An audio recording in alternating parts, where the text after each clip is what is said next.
शुभ सकाल सांग मैंने एबे मु बाहर झील को स्कूल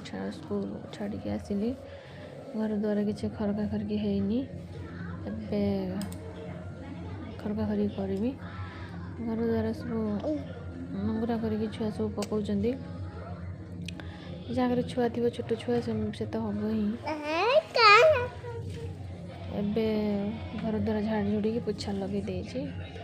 पुआ ए टीवी देखुची जाऊँ गाधेबी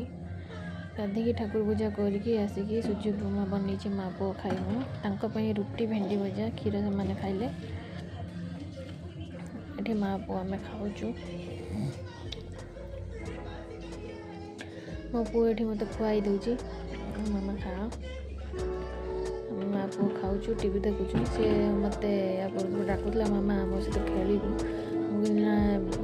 गाधी खाई पी सारे तो सहित खेल खाई सारिकी सहित खेलिकी जाकि रोषेई व्यवस्था हम ये सिम गोटा भाजमी ता चोपा आईस काढ़ुची बोईतालु भाजमी माछ हम मार्गशीर माछ मु तो खाइबिनी आईस से बाप छुआ खाइबे भाई सांग मैंने